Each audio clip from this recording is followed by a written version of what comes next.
How you doing, YouTube? Mountain's Massive Beer Reviews back with yet another review. Wade in tow. Back to Octave 1 on YouTube, doing a modular synthesis analog awesomeness. Yeah, it's Christmas. Christmas Day.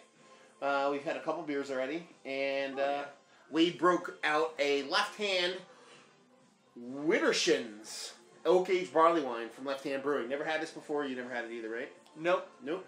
So we figured, hey, we were a couple beers in. We're already decently lubed up, so you might as well give a beer a review. Like I said, as far as what it says in a bottle, Widdershins. Looks Christmassy. Yeah, it kind of looks it. It's got like red and white going on, so that's Christmas enough for me. Oak-aged barley wine, Left Hand Brewing. It's cool. It's got this like I don't know what it. I would say it looks like a clock, like a time machine kind of clock thing going on there. You can kind of see the label going on. It's kind of cool. On the side, government warning stuff, recycling, yada yada. On this side, it has a little bit of story. Brewed on the banks of the mighty Saint Vrain. Widdershins is our oak-aged, counterclockwise Bennial barley wine style ale, floral and fruity notes of orange apricot rest on the foundation of oak, granulated from earthy hop aromas and sinister presence of peated malt. Our answer to waning daylight and frigid temperatures can be enjoyed immediately or saved in your cellar for a snowy day. So that's very Christmassy. If you actually I don't know, peaty malt. Let's see. You know what though? I had a peat malt based beer the other day. What was it? I reviewed it. I haven't posted it yet. What was it? But by the time you watch this, it'll probably be posted. Oh God, I forget what it was, but it was really, really freaking good. Anyway, 10.7% alcohol, yada yada yada, all that fun stuff. Like I said, label's super cool.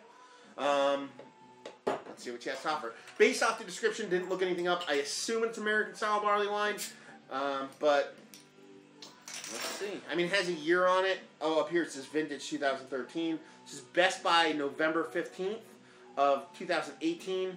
So I assume it was bottled on November 15th, so we'll see. So yeah. We'll see. Oh, that's light. Let's see. Yeah, Christmas time. We did a nice flight today. We did a vertical of, we did what would you call it? A sessionable vertical of 2000 and 2006 Santa Claus. So that was kind of nice.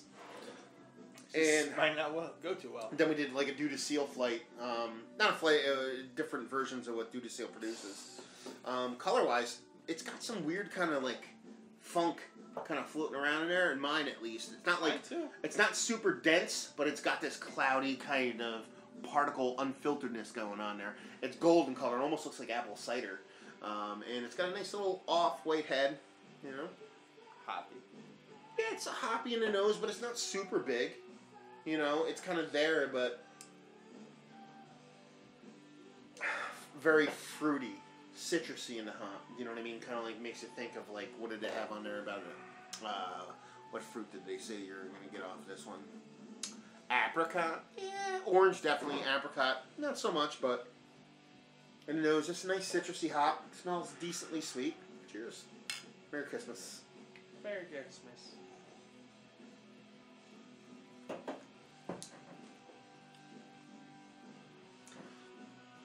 It's alright, but there's not much there. No, it's a pretty quick finish. Kinda like, a little dry. Yeah, it was like bland. Yeah, it's definitely American barley wine style ale.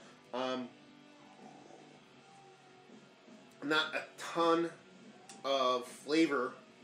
A little bit dry. You get a nice little hot bite on it, but it's not overly drying to the point where it makes you smack your palate. And not a ton of sweetness. Get the oak at the end. Yeah, a little bit of oakiness. But other than that, I mean, really, I expected more. Didn't you? Yeah. Oh, yeah, another barley wine. Yeah. We kind of hit it and miss on a previous one. What was it? Batch 1? Was it called? I forget who made it, but it was called Batch 1. Oh, yeah. That was a hit or miss on that one. That was a Netherlands one first time. Yeah. This isn't, I wouldn't say this is a bad beer. It's just uninspiring. There's really not much going on in it. You know what I mean? There's, decent flavor there, hop-wise. Got a kind of okay mouthfeel, but other than that, It's Yeah, just kind of Wish I had 5 people here so I didn't have to drink so much.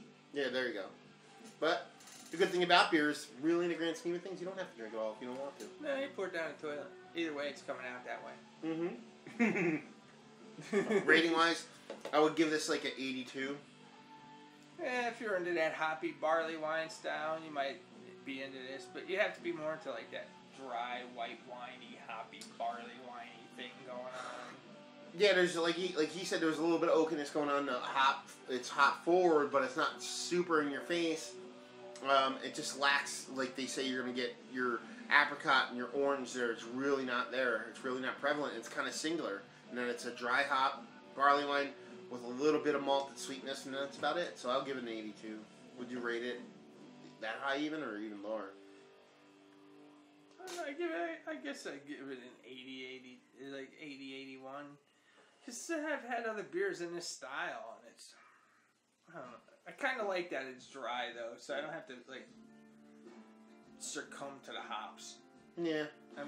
I'm sick of these hoppy, like, barley wines that, like, are over hopped. It's, you get that hoppy taste. But I wouldn't consider this a barley wine. I really wouldn't, in my opinion. I personally would consider it a barley wine, but a really low-level barley wine. It kind of flirts between a barley wine and a double, and that's exactly what I was going to say, like a double, triple IPA. Kind of flirt that line between the two. I'd go with a double IPA and an oak aged. I think they're missing what they're trying to put out. I don't consider it, maybe they call it barley wine because of the alcohol content or something, but flavor and smell, this is more like a double, triple IPA to me. Yeah, and I mean, I'm not hating it. It's a good beer. It's just not what I was expecting. Except when you read oak aged barley wine, you're kind of expecting to have a certain oak aged barley wine. You know what I mean? A certain oakiness to it, which it does have a little bit. And when you're talking about barley wine, you're kind of splitting hairs when you're coming to American versus English, but you just expect a little bit more from it. I wish they would have put that on there too, what style they're going after, because I look for English barley wines. American barley wines are kind of like a letdown every time. There's some good ones, but there's more bad ones than good ones. Yeah. That's the thing that kind of if I hit 10% in a baseball game, I might have a good average. But. Yeah. but when I'm paying money for beer, I don't consider that a good average. No. Do you remember what you paid for this? Yeah, there's like a $14 bottle. I think $13.99, maybe $14.99. It's left hand. I usually like left hand stuff, like their stout. They had that milk stout that was very good back in the day. I'm sure they still make it. Yeah, it just leaves me a little bit wanting is all. Low 80s in a score. I'm not going to do the whole value availability thing since I can't get it around here. And yeah, I mean, that's pretty much it. There's really not much else to say. So, it's pretty simple. If you like simple, that's right. Yeah. So hopefully you guys enjoyed the review. I hope you enjoyed it better than we enjoyed this beer. Not that it's a bad beer, it's just not for me. If you're into American style barley wines and you like hop forward stuff, it'd be for you. If you are more into more complex beers and you want something that is a little bit less subdued hop wise, it might not be a bad purchase if you let it sit for another 3-4 years. It might get a little bit bigger in the good ways and the hop forwardness would die down a little bit, but I digress. Anyway. Review's over. Hopefully you enjoyed it. If you didn't, please let us know in the comment section below. Find us, Dr. Octave 1 on YouTube, Massive Beers, Facebook, Instagram, Twitter, and Untapped, all 3 of those places. And hopefully you enjoyed it. Hopefully you're enjoying a nice beer, and hopefully see you next time. Cheers.